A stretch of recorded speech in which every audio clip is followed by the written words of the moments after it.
Vieron que yo dije que no iba a presentar y estoy presentando, ¿no? ¿Qué le parió? Nah, en lo único.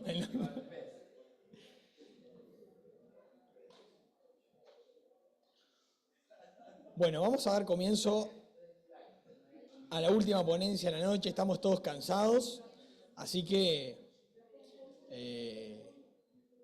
José es muy bueno dando la ponencia. Yo sé que va a hacer que todos a esta hora de la noche estemos bien entretenidos acá adelante. Así que subí, José. Un aplauso para José. José va a dar notificación de alarmas en exteriores. Sí. Suerte, José. ¿Y el cosito? Está acá. El cosito, acá. Sí, hay cosito, bichito. Yo le puse la letra grande para poder chuletearme. Chuletearse en Venezuela es copiarse en los exámenes. Como la copialina en Colombia. ¿Cómo le dicen en México? Creo que dicen acordeón, ¿no? Bueno, buenas noches a todos. Gracias por quedarse hasta esta hora. Sé que es complicado. Tengo que ponerme las gafas para ver acá. Ok. Bueno, entonces, esta es una presentación light, es ligera. Es hablar sobre un poquito sobre lo que es la notificación de alarma, básicamente audible, en espacios exteriores. Básicamente para que las personas se lleven algo de herramientas conceptuales de lo que puedan necesitar para resolver ciertos problemas, para entender algunas cosas, para no dejarse engañar también. Porque eso es muy común también, ¿no? Entonces, la parte introductoria está basada en lo que ustedes ya conocen, los que estuvieron viendo toda la publicidad del Congreso. Y, en esencia, a diferencia de las áreas interiores, la NFPA 72 no contempla ningún tipo de criterio prescriptivo para diseño de notificación en exteriores. Porque, como mencionaba esta mañana, ¿todos escuchan bien el audio? ¿Cómo está la gente en el Zoom? ¿Todo bien? Listo. Entonces, no establece pautas específicas porque la NFPA 72, como un comentario de cultura general, y muchas otras NFPA, como la 13, etcétera, se basa en el manejo de edificios convencionales, tradicionales. Si usted ve la 101, la 72 y otras similares, hacen énfasis en hospitales, oficinas, colegios, etcétera. Y se supone que para fines de evacuación, la finalidad de la evacuación es simplemente que las personas salgan del edificio. Entonces, digamos que la responsabilidad del diseñador es hasta la puerta de salida.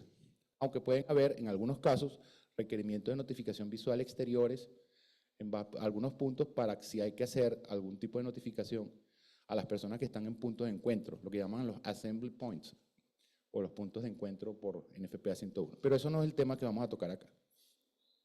Entonces, para superar este desafío, los diseñadores de sistemas de alarma deben poseer un conocimiento profundo de algunos conceptos de transmisión de sonido que en exteriores se comportan diferentes a interiores por los temas de acústica.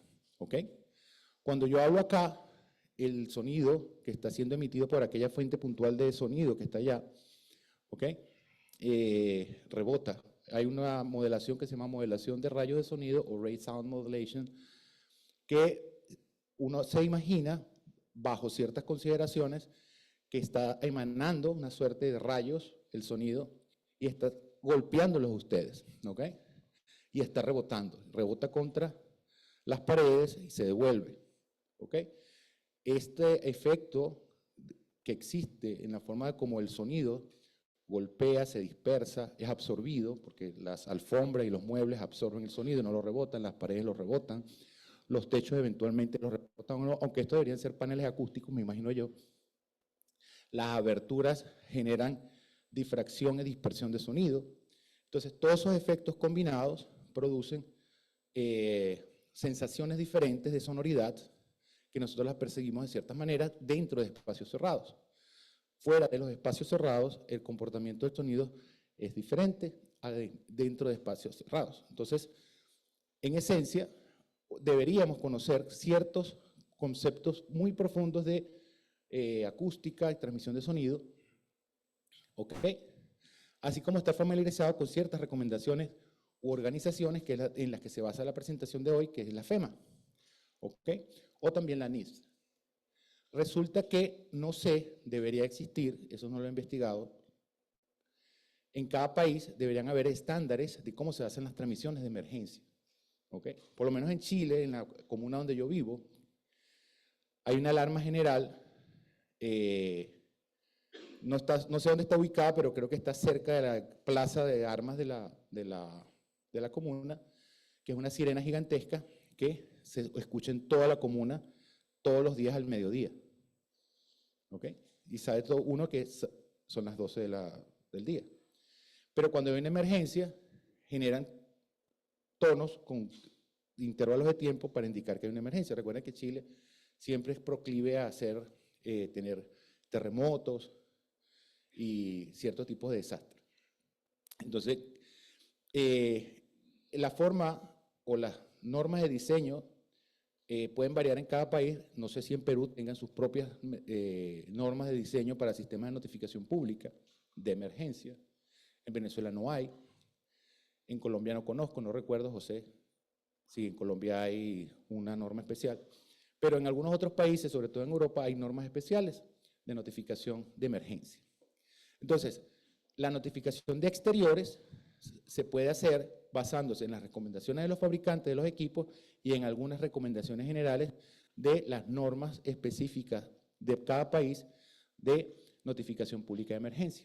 Entonces, cuando el diseñador del sistema debe hacer este tipo de notificación, se presenta un reto que no es fácil de afrontar con los conocimientos que están dentro del NFPA 72, que resulta ser siempre nuestra norma de referencia. Si me caigo aquí, ay papá. Aunque yo compré un seguro de viaje, ¿no? Porque la última vez que estuve aquí en Perú, me fui a visitar a mi familia en Venezuela, llegué a Colombia el 8 de noviembre y el 9 me hospitalizaron. Me sacaron la vesícula. Duré un mes ahí. Entonces, si me hubiese enfermado en casa de mi mamá, no estuviese aquí hablando con ustedes. Ustedes me estarían llevando, no sé, flores a la... a ver.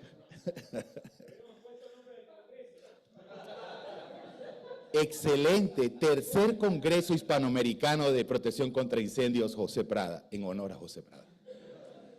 Bueno, entonces, el objetivo de esta ponencia es eso, hablar de los criterios básicos de los fabricantes y algunas recomendaciones en general que puedan haber al respecto. Pero primero tenemos que entender un poquitico lo que es sonido y un par de términos que es importante entenderlos para poder saber interpretar algunas cosas que están en las datasheets de los equipos.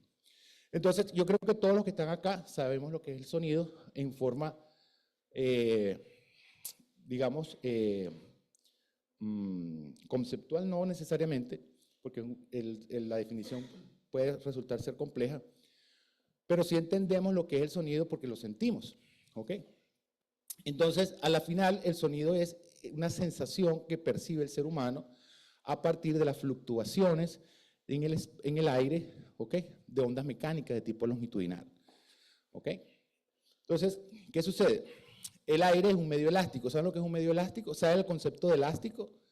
El concepto de elástico es cualquier material que al aplicarse una fuerza, él se deforma, pero retorna nuevamente a su forma inicial. Una liga, una goma, un caucho, ¿ok? Es un medio elástico. Por eso que le llaman elástico a lo que llevan la ropa íntima, ¿no? O la que usan para lanzar piedras. ¿Cómo? Guaracazo se llama eso. Bueno, entonces eso es elástico. Lo no elástico es como la plastilina. Cuando tú aplicas una fuerza, queda deforme. El aire es un medio elástico. Es decir, él se deforma y nuevamente, después que pasa la perturbación, vuelve y se restituye nuevamente. ¿Ok? Y el aire, en el curso que damos de notificación avanzada, tiene propiedades, cualquier otro fluido, que son estudiadas, donde está la densidad, están los cambios de volumen debido a la temperatura, ¿ok? Está lo que es el adelgazamiento del aire, un poco de cosas, donde al estudiarlo como un medio elástico nos permite a nosotros hacer cierto tipo de estimaciones interesantes.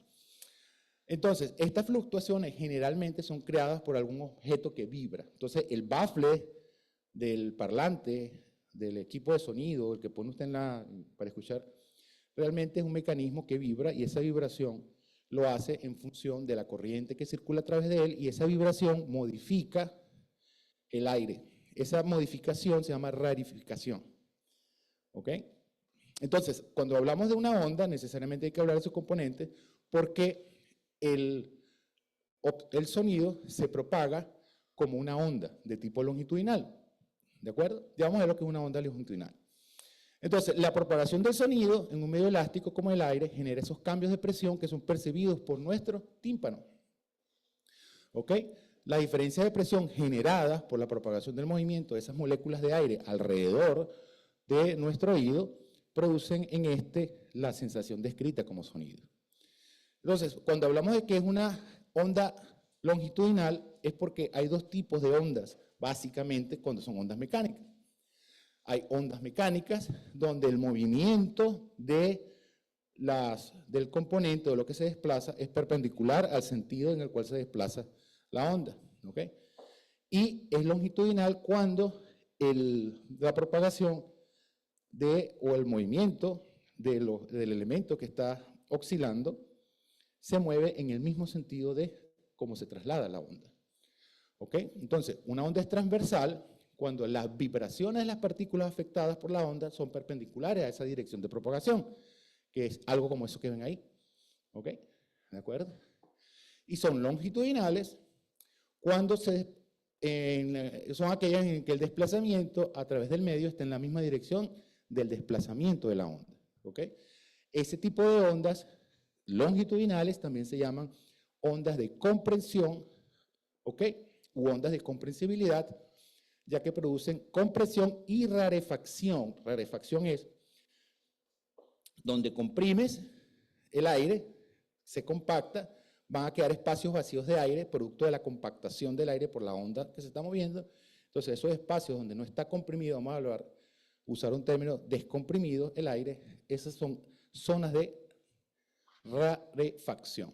¿Ok? Y cuando eso lo hace a través del espacio, ¿ok? Llega a nuestros oídos la sensación del sonido. Muy bien, entonces el concepto en general, nosotros lo que entendemos como sonido son los cambios de presión que genera una onda mecánica longitudinal, elástica en un medio elástico como el aire. ¿De acuerdo? Ahora bien, la recepción de esta onda produce la vibración de las partículas de aire alrededor del tímpano. ¿Eso qué quiere decir? Y esto es muy importante. El sonido puede existir a pesar de que no lo percibamos. Y un principio de notificación que está establecido en la NFPA 72 es que el diseñador no se hace responsable de que el sonido llegue a las personas y que entienda el significado de la señal que está percibiendo. ¿De acuerdo? Entonces nosotros simplemente partimos del hecho de que si hay presunción de personas con discapacidad auditiva o que las características del ambiente desde el punto de vista de ruido así no permitiese que la notificación llegue a los ocupantes, nosotros simplemente no podemos utilizar notificación audible. Entonces, hay muchas cosas que pueden afectar la percepción del sonido. Y muchas de esas cosas tienen que ver con la acústica, los materiales de las ocupaciones o las personas mismas. ¿De acuerdo? Hay personas que sin saberlo pueden tener discapacidades auditivas de diferentes niveles, pueden cargar audífonos con música a todo volumen, ¿ok? O pueden estar en un ambiente donde el sonido es enmascarado, por lo tanto la notificación no se lleva a cabo. ¿Ok? Otro concepto es el nivel de presión sonora. Lo que escuchamos, como entendimos, ¿qué es? Que acabo de decir yo, que es la percepción del sonido. ¿Qué es lo que es el sonido? Pues la percepción de la variación de presión del aire, ¿de acuerdo? ¿Todos saben cómo funciona el tímpano? El tímpano, ustedes nunca hicieron un experimento de ciencias en la escuela que a un vaso le ataban un pedacito de plástico con una tirita así, le hacían tu, ¿sí? Y entonces conectaban ese vaso con un hilito al otro lado y le daban ta, y la otra persona escuchaba el ta. Bueno, el tímpano funciona más o menos parecido a ese ta del vasito. ¿Ok? Entonces, lo que nosotros percibimos como sonido son variaciones de presión. Entonces, la medición de la presión, la medición del sonido como efecto de la rarefacción y comprensión del aire se mide en unidades de presión. y esas unidades de presión son pascales, ¿ok? Entonces, la unidad de medida de presión sonora, que es la presión o cambio de presión que genera una fuente de sonido en un ambiente, se mide en pascales, ¿de acuerdo? Pero como el pascal, a partir de los 20 micropascales es que empezamos a escuchar y dejamos de tolerar el sonido cuando llega a unos 20 pascales, entonces el tamaño, ¿cómo se llama eso?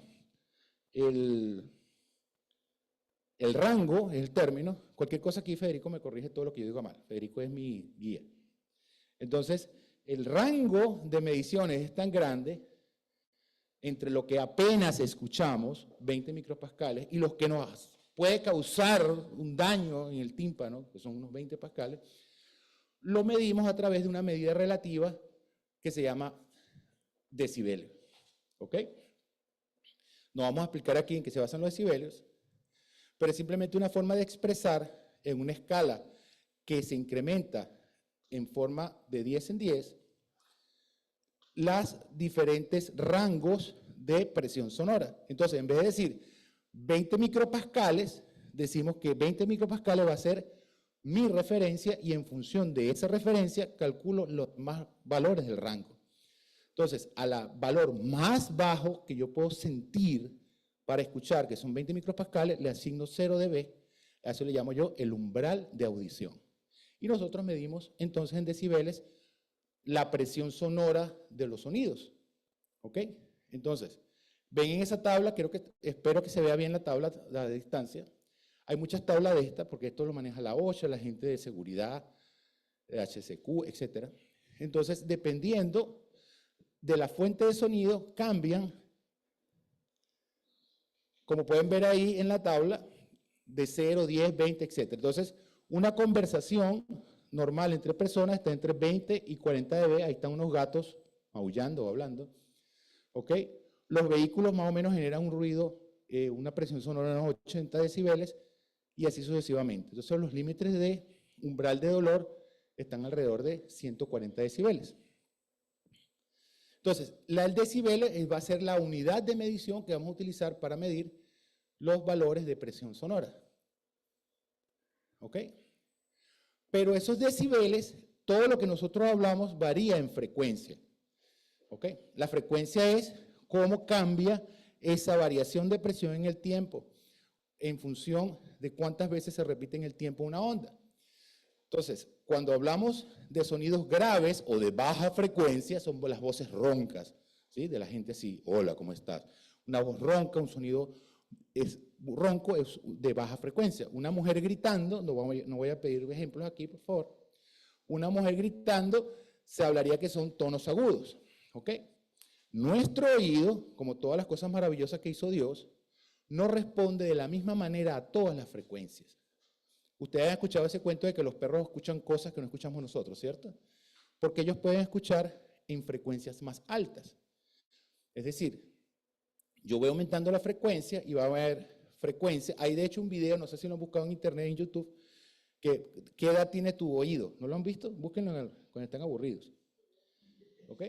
Entonces empiezan a poner un sonido y te van poniendo la edad. Llega un momento que dejas de escuchar el sonido porque nosotros perdemos capacidad de oír ciertas frecuencias con la edad. Pero por naturaleza, los seres humanos no podemos escuchar frecuencias muy bajas que estén por debajo de 200, 150 dB, Hertz, ni muy altas que estén por encima de 20 kHz. De hecho, las sirenas que están mal instaladas acá, las sirenas de incendios, están más o menos en frecuencias entre 1 y 3 kHz, o sea, entre 1000 y 3000 Hz. ¿Ok? Eso está más o menos el rango de frecuencia. ¿Ok? Entonces, ¿qué es lo que hacemos nosotros? Para medir los decibeles, los vamos a medir en función de la frecuencia a las cuales responden nuestros oídos. Eso es lo que se llaman las curvas ponderadas. Por ende, cuando hablamos de curvas ponderadas, introducimos un nuevo término al decibel. Ya no va a ser decibelio solo, sino que vamos a llamar que van a ser decibeles en la curva de ponderación A la gente de Zoom, en la gráfica que está mostrada ahí, sería la A, azul, ¿ok? Y también podemos medirlo con otro tipo de ponderación donde restringimos otras, ojo con esto, otras frecuencias. Entonces, cuando yo mido la fuente de sonido, yo le coloco filtros al equipo de medición, el equipo de medición se llama sonómetro, y esos filtros yo restringo ciertas frecuencias y mido cuánto es la ganancia. ¿Qué es la ganancia? Cuánto se atenúa o no se atenúa el sonido en función de una frecuencia. ¿Y por qué eso? Muy interesante. Dentro de los espacios cerrados y en lo que nosotros normalmente oímos, los ruidos y las cosas, y eso, los estudios de sonido, de ruido que hacen en las empresas, me imagino que muchos de ustedes están familiarizados con eso, ¿ok? Entonces te entregan unos análisis en dBA. ¿Por qué en dBA? Porque nos interesa ver el sonido en la forma como nuestro oído responde normalmente en forma natural a ciertas frecuencias. Entonces, esas son las curvas de ponderación A, la azul que está ahí. ¿Ok? ¿De acuerdo? Entonces, en general, el dBA es la forma común de medir la potencia sónica para aplicaciones estándar en lo que nosotros hacemos tanto en mediciones como para el establecimiento de los objetivos de notificación interiores. Pero en los exteriores, la ponderación que se utiliza es la C. Para la gente del Zoom, la curva que está como en color marrón, o como dicen en Venezuela, color de burro corriendo. ¿Saben de qué color es un burro corriendo? Bueno. Entonces, observen que esto es muy importante. La respuesta del oído humano varía en función del nivel sonoro. La ponderación C corresponde a una curva de igual sonoridad de 100 dB y coincide aproximadamente con la respuesta del oído humano a los niveles sonoros relativamente altos. Aquí hay un término que es la sonoridad. Eso de la sonoridad también se llama psicosonido, que es la forma como nosotros percibimos, abro comillas, el volumen, cierro comillas, del sonido, que no tiene que ver con la potencia, tiene que ver con una característica personal del sonido y cómo se percibe. Entonces es interesante porque cuando hablamos de sonoridad, es aquello que le pasa a los adolescentes y a los venezolanos que nos escuchan la música a alto volumen. Entonces, creo que a los costeños también.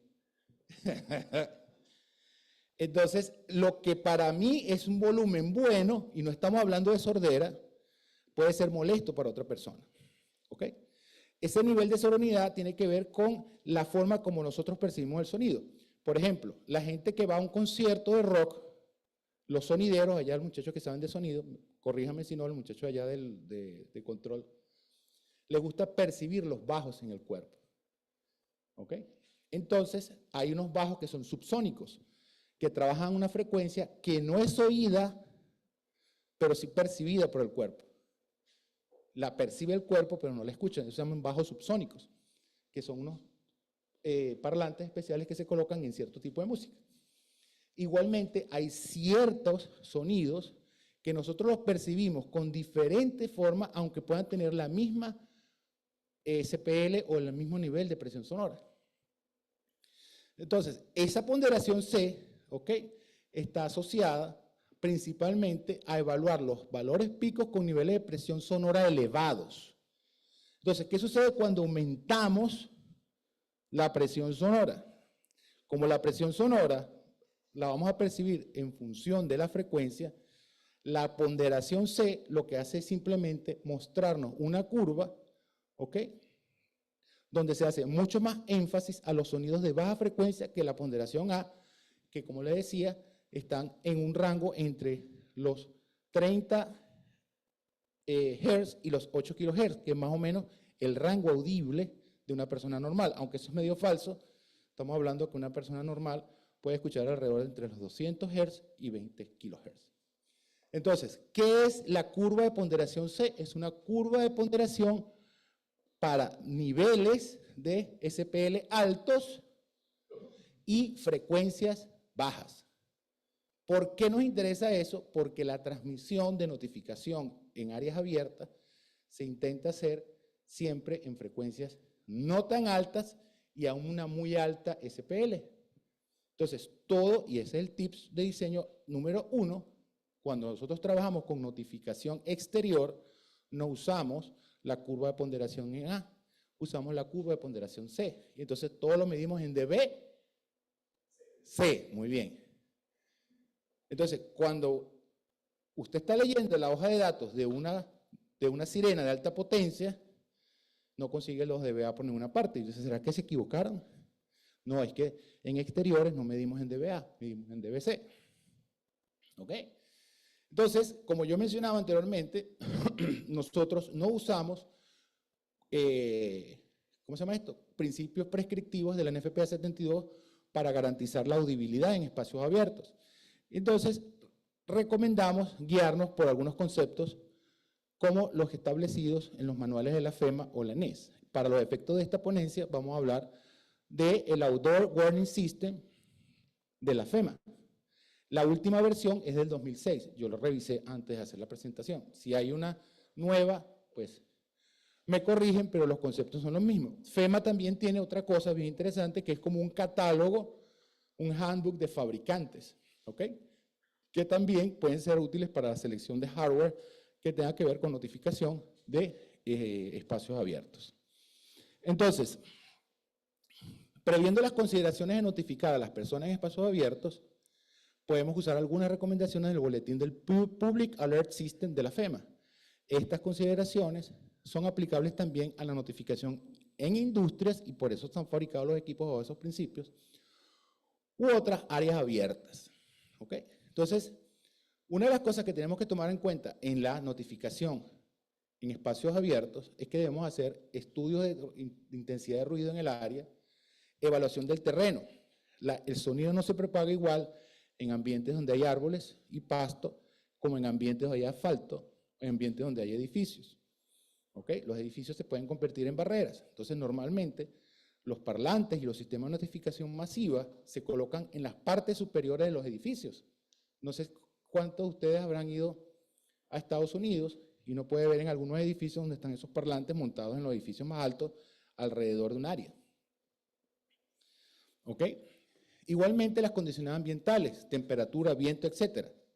Los cambios de temperatura pueden generar que el sonido tienda a ir hacia arriba o tienda a ir hacia abajo. Eso lo estudió usted en detección. Entonces, por lo menos en un atrio donde hay aire acondicionado, las variaciones de temperatura del atrio pueden hacer que el sonido tienda a ir hacia abajo, donde están los ocupantes, o por mala suerte tienda a ir hacia arriba. Entonces, al ir hacia arriba, se pierde por SPL, se pierde presión sonora. Igualmente el viento. El sonido se propaga mejor con el viento a favor que en el viento en contra. ¿Ok?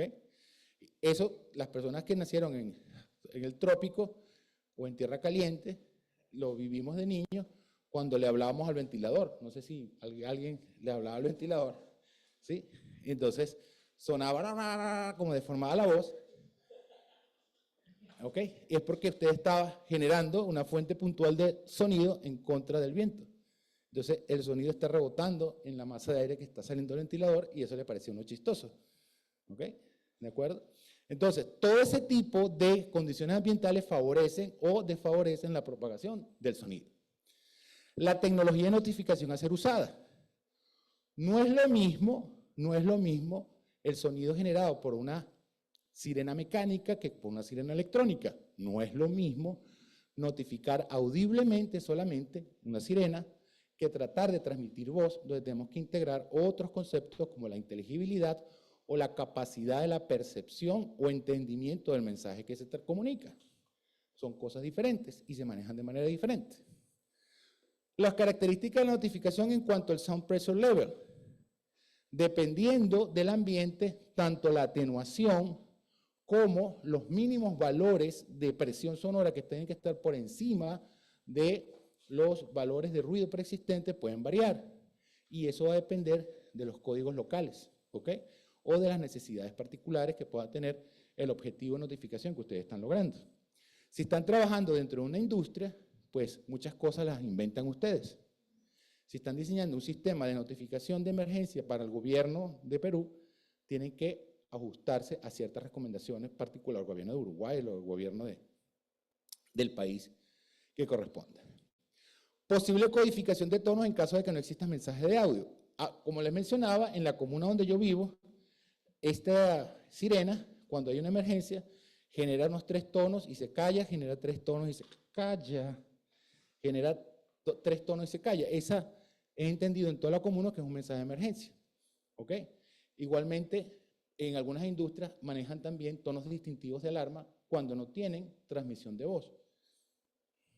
Muy bien. Muy bien, entonces, cuando se hace la parte de la medición de la intensidad del ruido, esas mediciones deben llevarse a cabo mientras sea posible, ¿ok? Para poder hacer el diseño. Es decir, cuando usted hace un sistema de notificación de exteriores, debería hacer unos estudios de medición de ruido ambiental de exteriores en ponderación ¿qué? En ponderación C, ¿ok? Y esos estudios deben incluir frecuencia y presión sonora. ¿Por qué frecuencia? ¿Por qué frecuencia? Porque si usted genera un tono cualquiera en una frecuencia parecida a la frecuencia del ruido que está siendo generado, independientemente del valor de SPL, puede aparecer un efecto que se llama enmascaramiento, o como diría José Prada, masking. ¿Ok? ¿Saben por qué yo digo palabras en inglés? Yo lo expliqué en el congreso pasado. ¿Por qué digo palabras en inglés? Aparenta ser un 30% más inteligente cuando dices palabras en inglés, aunque no lo seas. Entonces tú puedes ser un tipo media gallina, así, cuarto de pollo con papa, pero tú dices, no, vainas así en inglés, no, el tipo sabe. Lo que pasa es que yo me formé la literatura en inglés y curiosamente hay un montón de cosas que no se pueden traducir y segundo, muchas traducciones en español son muy deficientes. Prefiero utilizar los términos en inglés, luego decirlo en español para que ustedes preserven ambos y de tal manera de que cuando lo encuentren en alguna parte saben a qué me refiero. Pueden haber 3 o 4 traducciones en español diferentes, pero en inglés la palabra siempre va a ser igual. Entonces, masking es el proceso en el cual un ruido se esconde dentro de otro, producto de que comparten frecuencias. ¿Ok?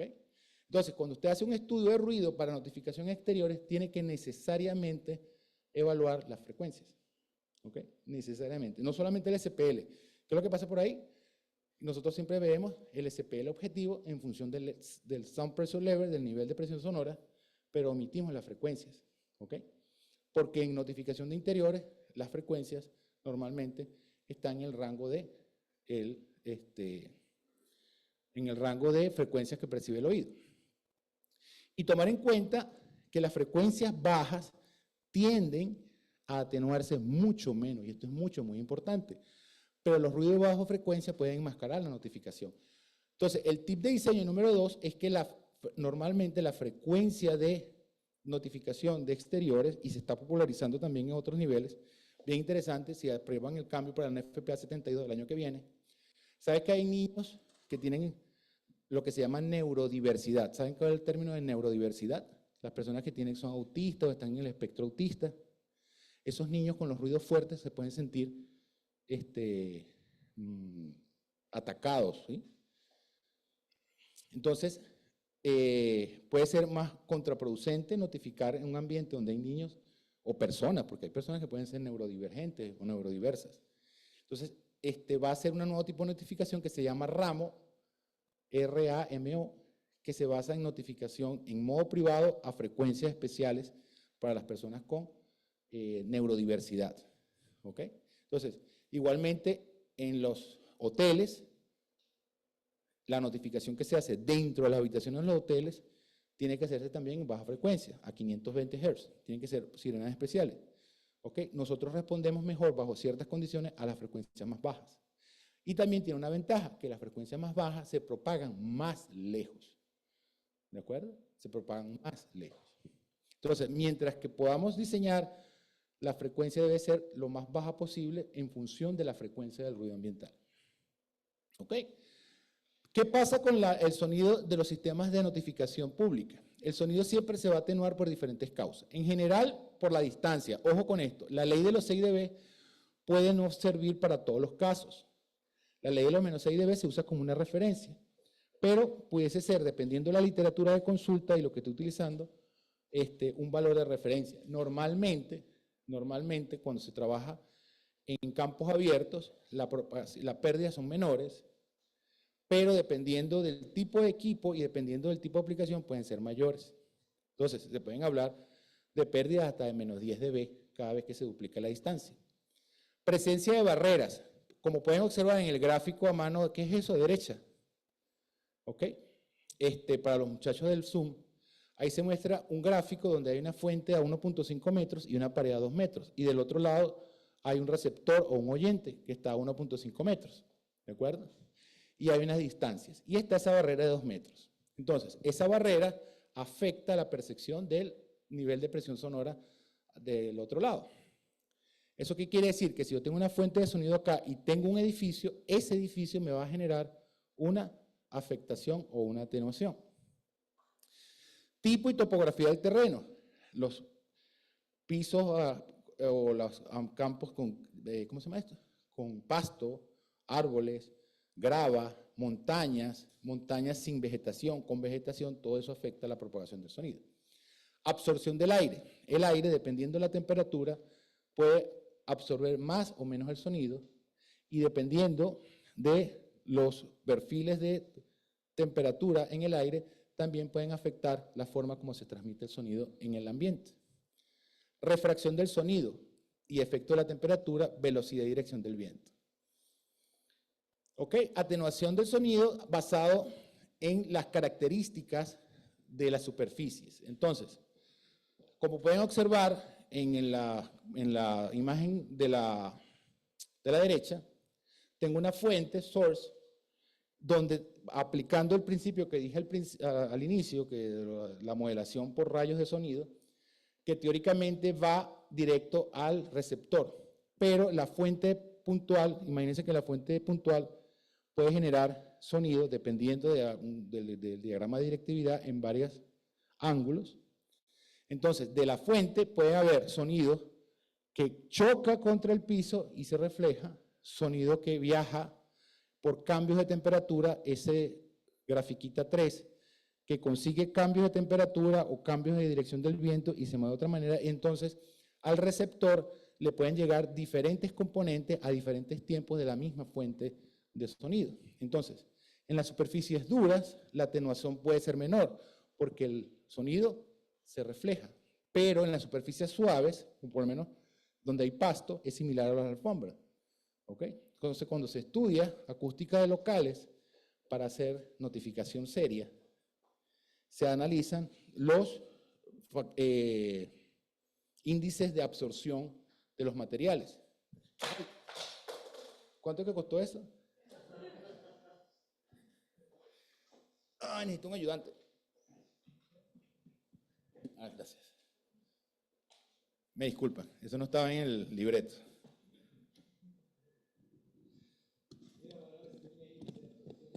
¿Cómo? Bueno, vamos a ver si quedó funcionando. Uf, una berraquera, hermano. Ok, entonces, explosion proof. La atenuación puede ser mayor o menor dependiendo de la superficie. ¿Ok? Y puede llegar a ser muy bajita o puede llegar a ser muy alta la atenuación. Entonces, donde tenemos superficies muy duras, la atenuación es más baja, y donde tenemos superficies más blandas, tenemos una atenuación más alta. Ahora hablamos de la tecnología. ¿Ok? Hay dos tipos de tecnología básica. Pueden haber variaciones. Una, las sirenas mecánicas. Las sirenas mecánicas son un motor que mueven unos álabes y que al pasar el aire suena similar a lo que pasa con una flauta. ¿Ok? Normalmente estos se llaman dispositivos electromecánicos y solamente generan frecuencias simples, una sola frecuencia. Y son muy utilizadas en notificación porque son muy económicas. Básicamente es un motor que mueve como un impeller de una bomba. ¿Ok? Y están las electrónicas, donde hay un parlante con un amplificador. al cual nosotros le podemos o no adaptar tarjetas de generación de tonos. La sirena que nosotros, roja, que debería estar acá, que nosotros usamos en notificación de interiores, es una sirena electrónica que tiene un tono fijo, ¿ok? Lo único que cambia es el patrón, pero el tono en frecuencia es fijo. Ese normalmente está entre, como les decía, entre 1000 a 3000 Hz. Lo que cambia es el patrón, es decir, cuántas veces se conecta y se conecta ese tono de frecuencia fija. Muy bien. Entonces, en notificación de grandes espacios, normalmente, independientemente de que la sirena sea mecánica o electromecánica o electrónica, hay tres conceptos de la propagación del sonido. Entonces, mano derecha tenemos las que son direccionales, una sola sirena estática que proyecta el sonido hacia el frente. ¿Ok? Entonces, esta tiene una cobertura que se logra por distancia y por un ángulo que se llama ángulo de dispersión sonora. ¿Ok? Parecido a lo que hace una trompeta. Espero que no sea mala palabra aquí, trompeta. En Chile, corneta tiene un significado que me pareció curioso.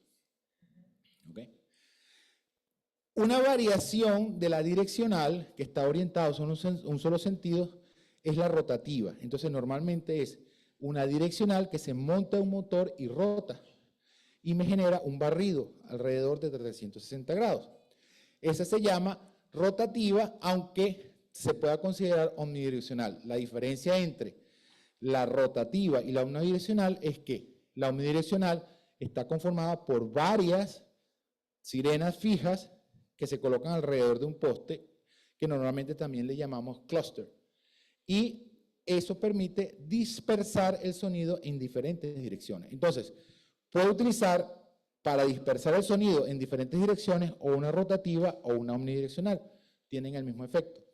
La única diferencia es que la rotativa, como es una fuente fija que te pones a rotar, no vas a escuchar la sirena de la misma manera en todas las posiciones el 100% de las veces.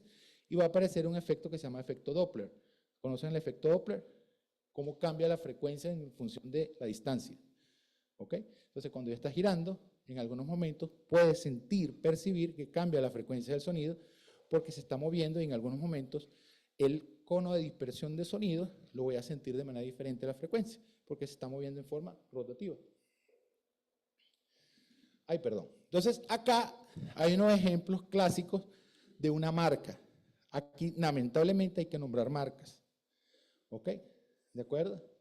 Y estas son de Federal Signal. Entonces, a mano extrema izquierda tengo una modelo omnidireccional. Esa es una sirena omnidireccional. Ella emite sonido ¿en cuántos sentidos? En todos los sentidos, 360. ¿Ok? ¿De acuerdo?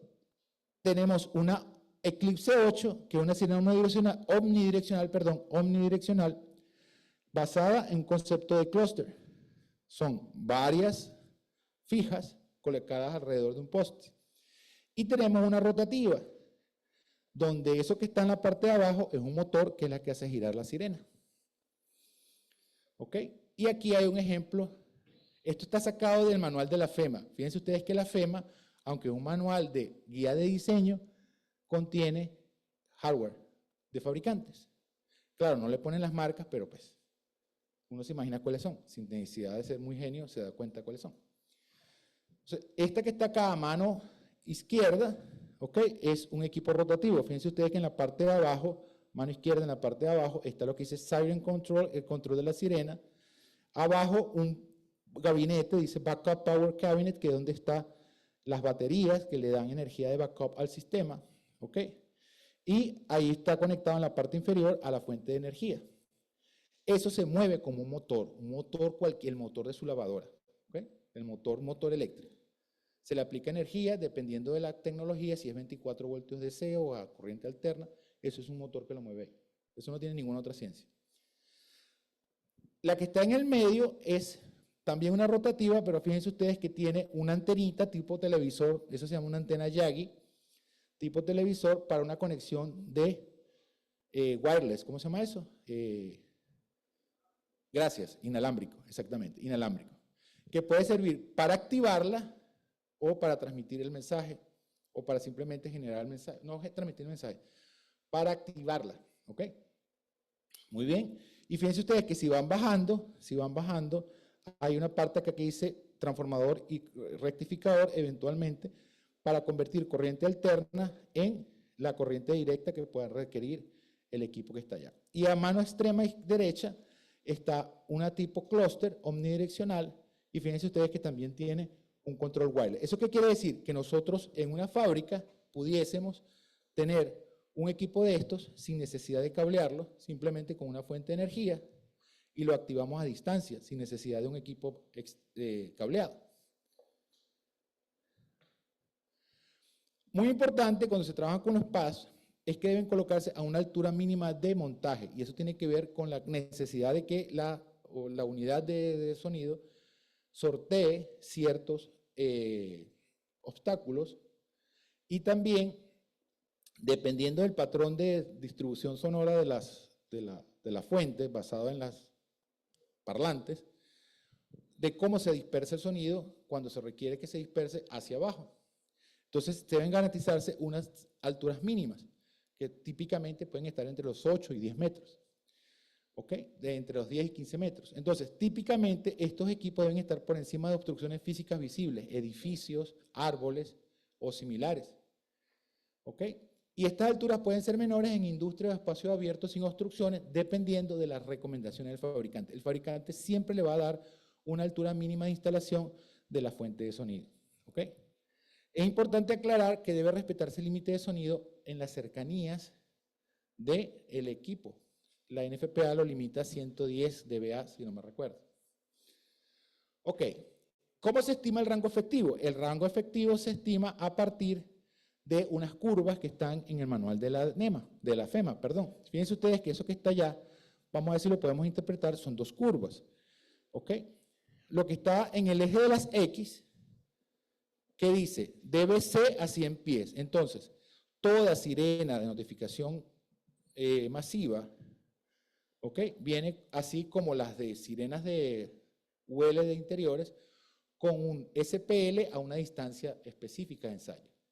Entonces, cuando una sirena de estas normales que nosotros trabajamos acá dice que una de 90 dB, ¿a qué distancia se mide ese 90 dB por UL?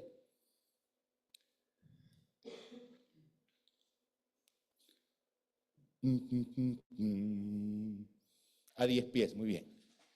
Entonces, cuando una sirena dice que es 90 dB, esos son 90 dB medido a 10 pies. Cuando una sirena de notificación de exteriores te dice que es de 120 dB C, esos 100 dB C se miden a 100 pies. Entonces, lo que está ahí abajo en la eje de las X es SPL en dBc a 100 pies, es decir, el valor listado o el valor de homologación de la sirena a 100 pies, que son más o menos 30 metros. Y en el eje de las Y, yo nunca me aprendí eso de abscisas y abscisas. ¿Cuál es que es la abscisa? La X. Y abscisa la Y. Ah, listo. Y ¿sabes qué era yo malo en trigonometría? Y me gradué de ingeniero electricista. Increíble, ¿no? Bueno, entonces, y esas curvas que están ahí son unas curvas de nonio para estimar el alcance en función de que se esté usando la sirena en un ambiente urbano, ¿sí? Fíjense ustedes, urban high-rise areas, ¿ok? O en un ambiente suburbano o rural. Entonces, cuando hablamos de urban high-rise areas, estamos hablando de un ambiente donde hay edificios, ¿ok? Que pudiese ser también una empresa o algo así. Esa es la curva de abajo para los muchachos del Zoom. Y la de arriba, la curva que tiene que ver con la propagación o el alcance en ambientes con árboles y ambientes urbanos, rurales. Entonces, ¿cómo se maneja el concepto? El concepto es que yo parto del dBc a 100 pies y dependiendo de la aplicación, si es urbana o no, yo entro con ese valor en el eje de las X y subo y lo intercepto con la curva que corresponda. Entonces, si yo tengo una sirena de 120 dBc a 100 pies, ¿ok? ¿Cuánto es el alcance lineal aproximado de una zona urbana? Entonces, me voy aquí en el eje de las X a 120 dB ¿Ok? ¿De acuerdo? Me dice que es un área urbana, entonces yo subo al muchacho del Zoom por la rayita de 120 dB hasta la curva de urbano. ¿Ok? 120 dB, los muchachos del Zoom están viendo dónde se intersecta. En 120 dB con la curva urbana se intersecta acá y entonces esto me da aproximadamente acá en este punto de arriba, más o menos, me debe dar unos 1100, 1200 pies, que serían aproximadamente 350 metros. Fíjense ustedes que si yo sigo derecho con estas 120 dB hasta el área urbana, hasta el área suburbana donde se intersecta, como por aquí, ¿verdad? En aproximadamente 3000 y algo pies. ¿Lo ven, muchachos del Zoom? Por favor, me verifican, la gente del Zoom que lo estén entendiendo cómo se intersecta la curva.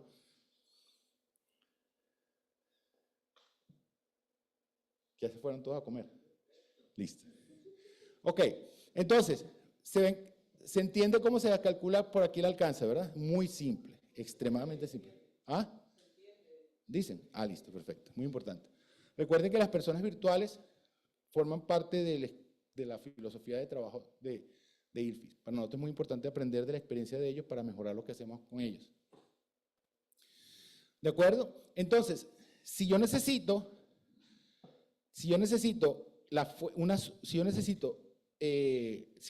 con ese alcance, 350 metros, para esta aplicación, 350 metros, dependiendo de la ubicación de la fuente del sonido y dependiendo del tipo de sirena, así es el alcance, la cobertura. Entonces, 350 metros, si lo coloco acá, me cubrirían 350 metros hacia el frente si es puntual fija.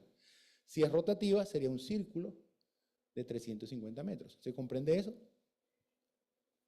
Sencillo, ¿no? Muy sencillo. ¿Ok? Y algunos equipos ya indican su alcance máximo bajo condiciones específicas de terreno, viento, calma, etc. Pero hay una nota por ahí que aparece siempre, la quité aquí, que es que siempre se tiene que consultar al fabricante. Esto es para hacer estimaciones solamente. Pero ¿qué sucede? Que estas curvas que están acá se hicieron con una referencia de frecuencia de 400 Hz. Entonces, dependiendo de la frecuencia de la sirena, esas curvas que yo acabo de usar tengo que ajustarlas en función de la frecuencia. ¿Ok? Entonces, si la sirena a usar tiene una frecuencia de tono diferente al rango, este alcance va a variar. ¿Cuánto? Veamos en esa tabla que está acá. ¿Qué dice la tabla de este lado? Rango de frecuencias. Si lo ven, 180, 224, ¿sí ven cómo va ascendiendo o descendiendo los valores de frecuencia?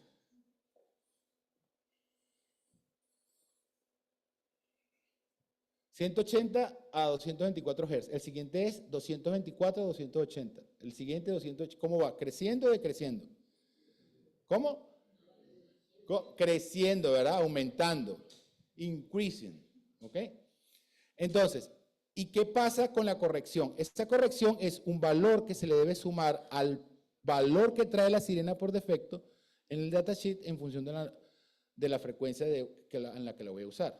Entonces, si yo voy a utilizar esta curva que se hizo a 400 Hz y voy a utilizar una sirena que trabaja a 550 Hz, ¿en qué rango estará de corrección? -2. Entonces, en la valor anterior que decía que tenía 120 dB a 100, ¿qué valor tendría ahorita? ¿Cuánto? 118, ¿cierto? ¿Se entiende eso? ¿Es claro? Entonces, con ese nuevo valor yo entro a la curva y hago la corrección. Entonces, ¿qué puedo yo concluir de esa tabla que está ahí?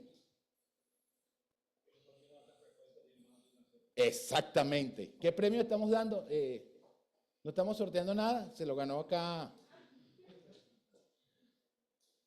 Exactamente. En la medida que aumenta la frecuencia de la sirena, tiene más atenuación. Eso lo dije yo al principio. Llega menos lejos. ¿Ok? Muy bien. Y el siguiente caso, que es una, digamos ya una cosa más compleja, hay sirenas, sobre todo las electrónicas. ¿Qué dije yo de las electromecánicas? No, aparte de eso, es lo que le encanta a usted, ¿no? Lo barato, ¿eh? No, mentira, nos gusta a todos. Nos encanta ganarnos el 2%. Tú sabes que Yusef ha alcanzado su éxito económico vendiendo al 2%. Yusef, ¿el 2%, Yusef? 2%, sí, yo le gano el 2%. Yo compro a 1.000, vendo a 2.000. Compro a 10.000, vendo a 20.000. El 2%.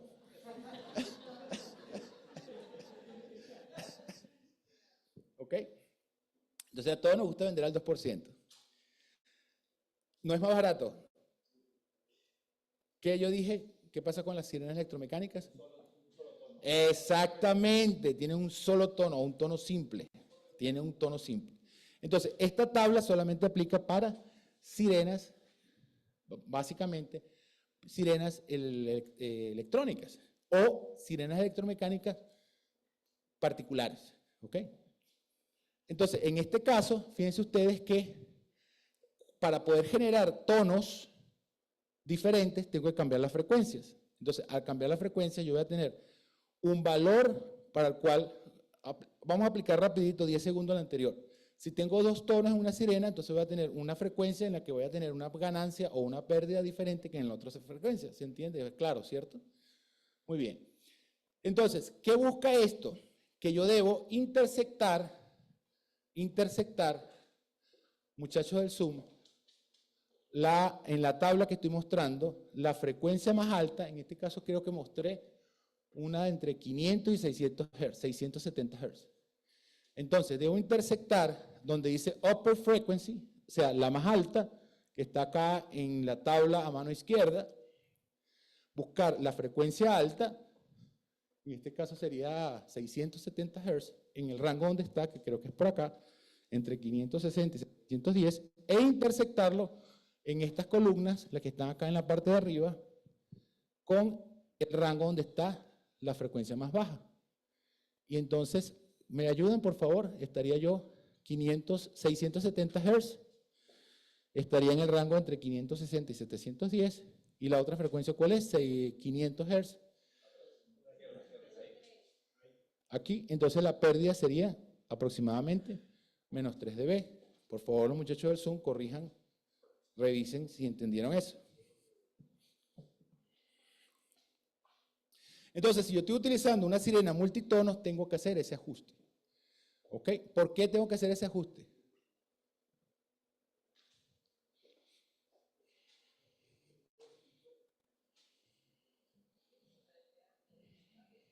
¿Qué dijeron por ahí? Hablen duro.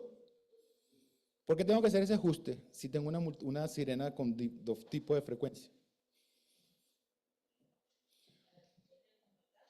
Exactamente, porque si yo hago el alcance con una de las frecuencias, puede ser que en el otro se vea afectado el alcance. Muy bien. Tenemos dos regalos. ¿Quién está? ¿Dónde está Guillermo? Hola. Estaba anotando los regalos, ¿no? Están aquí, mira, son las 8 de la noche. ¿Qué hora es? Las 9 de la noche ya. La hora de la novela, como dice Ibirma. Y hay que darle algo a la gente que está pilas aquí pendiente. ¿Quedó claro esto? Bueno, muy bien. Entonces, en líneas generales, estas tablas y estas curvas se utilizan en algunos casos para soportar la documentación. Pero también se puede utilizar otras herramientas. ¿Ok? Entonces, aquí le voy a dar unos tips para hacer diseños de este tipo. De todas maneras, siempre tienen que buscar al fabricante. Y vamos a comparar el uso de las curvas en una forma muy esquemática para que vean que sí sirve para algo. Entonces, en líneas generales, el SPL objetivo normalmente son 10 dB por encima del ruido ambiental. Entonces, si tengo un ruido ambiental de 80, ¿cuánto debe ser mi SPL objetivo? ¿Ah? ¿Saben lo que es SPL objetivo? ¿Qué es SPL objetivo? Eso está en la NFPA 72. SPL objetivo es el nivel de expresión sonora que yo quiero oír en un ambiente. Entonces, si yo tengo un ruido ambiental, ¿se han visto las tablitas que están en el anexo del capítulo, eso es 18, ¿no?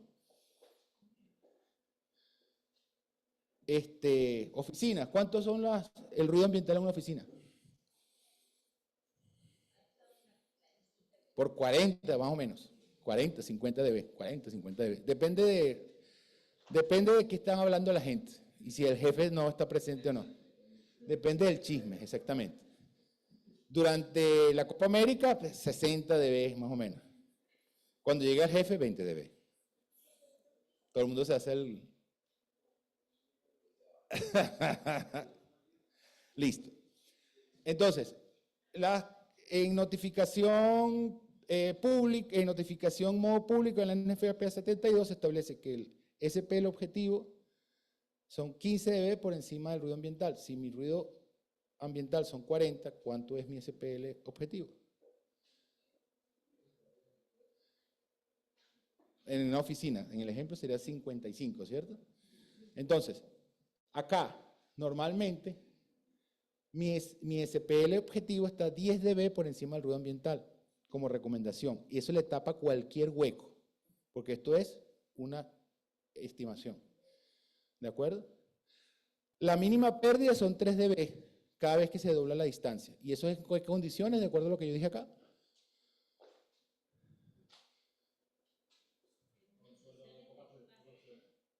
¿Cómo? Duras, exactamente. Muy bien, mira, lleva 2 premios. Mira, vamos a tener que darle una vaina buena, que está prestando atención y está aprendiendo. ¿Ah? Bueno. Entonces te van a joder con ¿cómo se llama eso? Con un diplomado, ¿cómo es? Con un certificado de buen estudiante te van a poner, de excelente participante. Tranquilo que yo hablo con Guillermo. ¿De acuerdo? Entonces, considere siempre que el sonido de la sirena esté al menos 10 dB por encima del ruido ambiental. Eso le tapa cualquier hueco. ¿Ok? Es decir, que en áreas industriales, 70 dBc. Eso quiere decir que el SPL objetivo debería ser en esas áreas industriales, ¿cuánto? 80. En áreas urbanas, 60 dBc, ¿debería ser cuánto? 70. En áreas rurales, 50 dBc, ¿cuánto debería ser eso? Listo. Para terrenos planos, considera una pérdida de 6 dB cada vez que se duplica la distancia a la fuente de sonido. ¿Ok? Y para terrenos con obstrucciones, una pérdida de menos 10 dB. Esa pérdida pudiese ser menor, pero también esto le puede tapar cualquier hueco. Es mejor que sobredimensione ligeramente el SPL y después haga correcciones a que se quede corto y no puede hacer las correcciones. ¿Ok? Porque ¿qué pasa? Si yo tengo 2 fuentes de sonido de 90 dB juntas, ¿cuánto da la suma de 90 más 90 dB? ¿Cuánto? ¿Cuánto? Pero dígame cuánto es, 90 más 90 dB, ¿cuánto es? Más o menos 93 dB. ¿Ok? Más o menos 93 dB. Entonces, no gano nada poniendo otra fuente de sonido. Entonces, tengo que escoger el SPL adecuadamente desde el principio. ¿Ok? Muerte anunciada, ¿no? Listo. Tranquilo, que eso es una colección de errores. Yo debería publicar mi libro y con eso me hago millonario. Todas las porquerías que yo he hecho en mi vida, los errores que yo he cometido. Es más, eso vale más que el conocimiento que yo tengo. Se los garantizo. ¿Ok? Entonces, cada vez que se dobla la distancia de la fuente, pierdo 10 dB. Y con eso, en caso que tengo terrenos con construcciones. Entonces, una fábrica se puede entender como un terreno con construcciones. ¿Ok? Un área de edificios como esto puede ser un terreno con construcciones. ¿Eso qué quiere decir? Que si yo tengo una sirena de 120 dB a 100 pies, ¿ok? Que serían más o menos 30 metros, más o menos 30 metros. Cuando tengo a 60 dB, ¿cuántos SPL tengo? Según esta cuenta, para una área con obstrucciones. A 60 metros, ¿cuánta SPL dispongo en ese punto? Cada vez que doblo la distancia, resto 10 dB. Tengo una sirena de 120 dB a 30 metros, que más o menos SPL hay a 60 metros. 110, muy bien. Y a 120, y así sucesivamente. Ok. Entonces, vamos a trabajar con esta sirena que está aquí, que es una Model 2 de Federal Signal. ¿Qué me dice ahí donde está marcado en azul? Me prohibieron poner figuritas y todo eso. Por eso que la presentación llega tú, y vámonos para la casa. ¿Ok? Entonces, ¿qué dice ahí? ¿Quién lee inglés?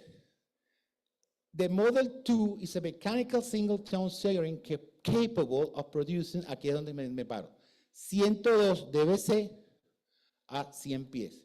Esa es, ¿qué?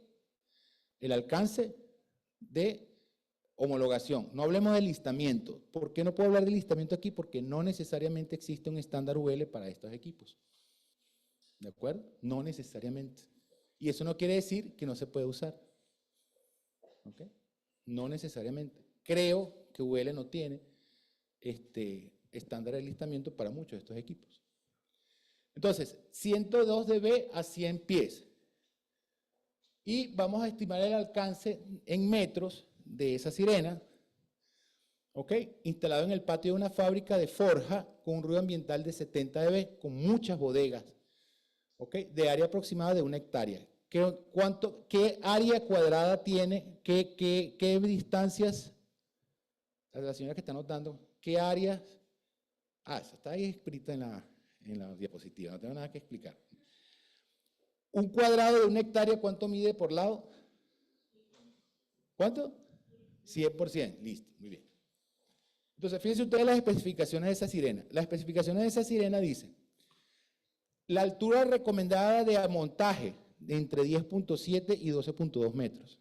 Eso quiere decir que si usted la va a instalar en una planta, tiene que o montarla sobre el edificio más alto y completar la altura, o poner un poste. Eso tiene que meterlo en el presupuesto, y poner el poste todas esas cosas se las comen la gente, ¿no? Sirena, pues. Todo eso se lo comen. ¿De acuerdo? Rango efectivo, 304.8 metros. Es decir, esa es la máxima, ese es el máximo alcance, perdón, que tiene. Yo borré lo que dice ahí, pero ese asterisco que está ahí dice consulte al fabricante. Ese rango efectivo es, ojo con esto, pila con esto, el máximo alcance para un SPL objetivo estándar, que está alrededor, si no mal recuerdo, de 80 dBc. ¿Qué significa eso? Si lo estoy usando para aplicaciones industriales, donde 70 dBc es el ruido, ¿cuánto es el ruido, el SPL objetivo? 80. Entonces, para aplicaciones industriales, este fabricante dice, mi alcance recomendado es de 304 metros. ¿Eso qué quiere decir? Que a 304 metros debía estar más o menos 80 dBc. Ya sabemos por la especificación que su SPL de listamiento o de homologación es 102 dB. ¿Ok? Me dicen cuál es la potencia. Esos 2 HP se refiere a la potencia del motor que mueve el equipo. Requerimientos de energía, puedes conectarlo a 120 voltios, 24 amperios o 240 voltios, 12 amperios, etc. No me dice más nada. Lo único que sé con esto es que requiero tenerla a 12 metros, más o menos. Entonces podemos hacer una tablita y aplicamos esto que acabamos de estudiar ahorita. Es decir, cada vez que yo duplico la distancia, ¿cuánto le resto a un área con obstrucciones? 10 dB. Entonces podemos hacer una tablita y estimar más o menos el alcance. Entonces fíjense ustedes que a 30, los muchachos del Zoom, en la tablita, a 30 dB, ¿qué valor pongo ahí de 102 dB? ¿A qué corresponde eso? A la ficha técnica, muy bien, otro premio. No, pero si aquí dijeron que la altitud, o sea, no está tan escrito. No, ¿cómo es tu nombre? ¿Cómo? Gerald. No, la altura de montaje es otra cosa, eso que está ahí, donde dice Recommended Mounting Height. 12 metros. Esa distancia, 30 metros, es la distancia de la... ¿Usted dijo homologación? Pero tiene que hablar duro, hermano. ¿Sabes qué? Soy medio sordo. No me vaya a decir que todo marica es sordo, ¿ok? Nada, joder con eso.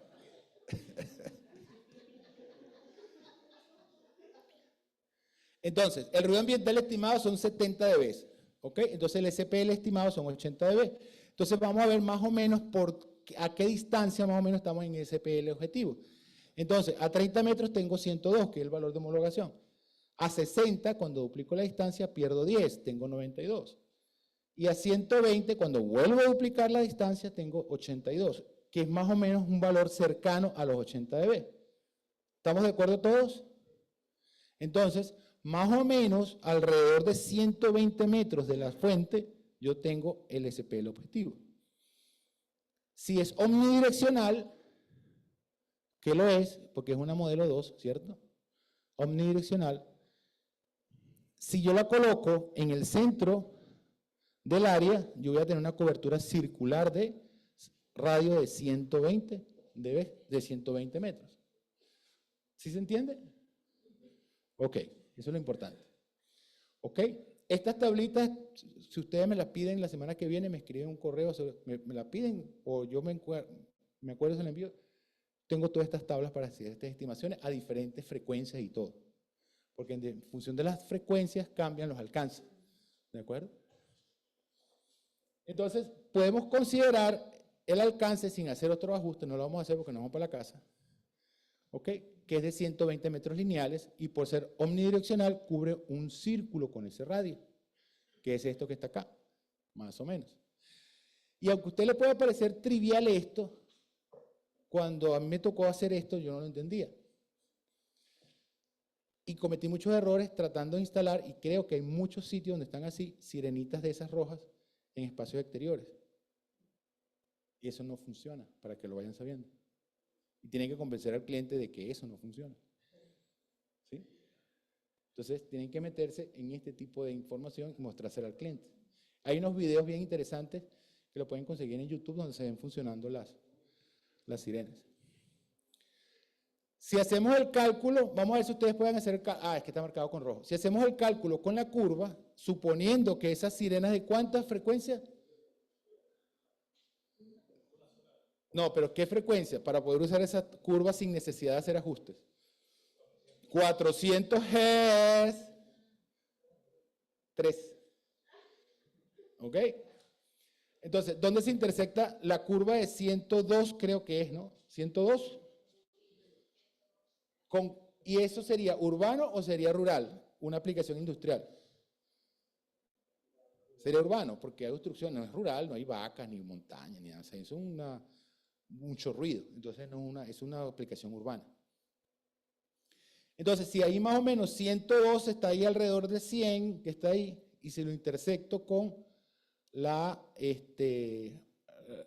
urbana, serían como cercano a 400 pies. ¿Sí lo ven todos? ¿Los muchachos del Zoom lo ven?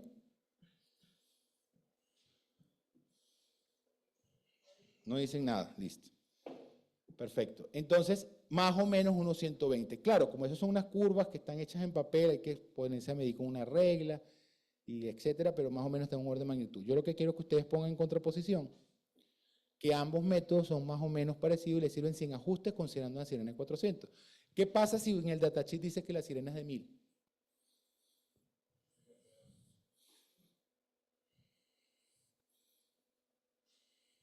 Si la sirena es de 1000, ¿cuánto sería el SPL para hacer el cálculo?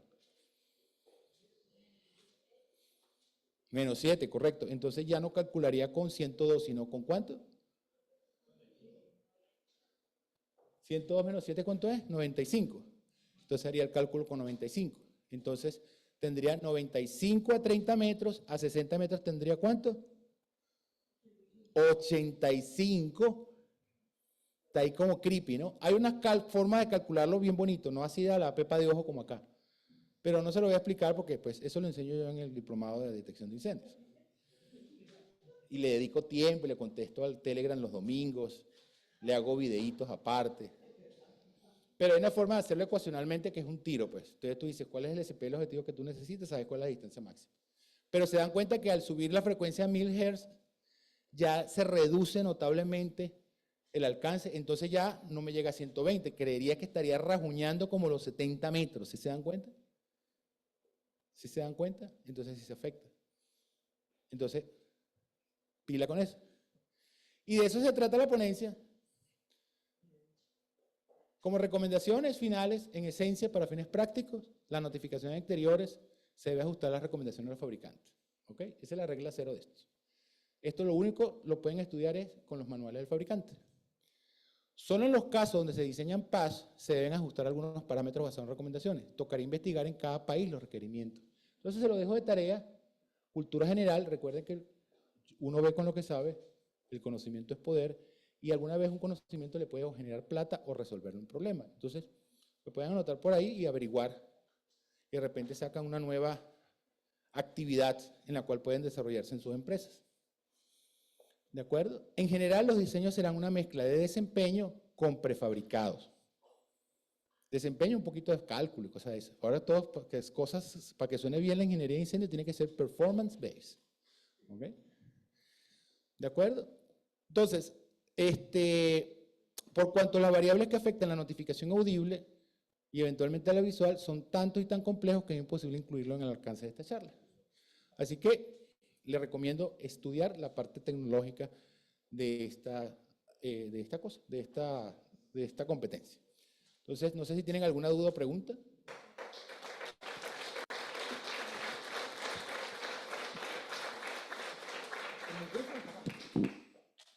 Por las dudas. De agua. Ah, están allá. Me olvidé. Ah, mira, y esta es tuya.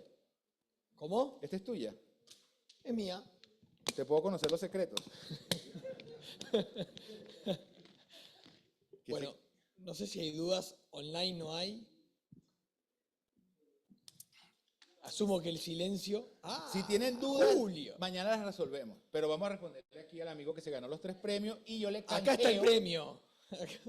Yo le canjeo los 3 premios por la respuesta y quedamos tablas. Genial. Una sola duda, breve. ¿Cómo tomarías el caso de, por ejemplo, espejos de agua en cuanto a la atenuación? ¿Tenés una idea de ese valor? Ni idea. Ahí hay que estudiar cómo se difracta el sonido ahí. Ya no te debo nada. Terminamos. Mañana no. Cualquier otra duda que tenga mañana me la preguntan, ¿sí? Espero que haya sido de utilidad lo que han aprendido hoy. Sin garantía fue la pregunta. Por ahí hay un chiste parecido a eso. Después te lo cuento, porque hay muchas damas presentes y no te lo voy a contar.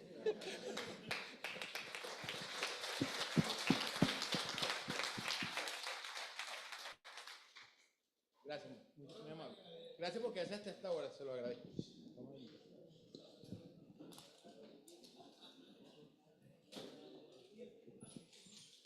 Gracias. No, gracias por ponerme a pensar y mañana investigar.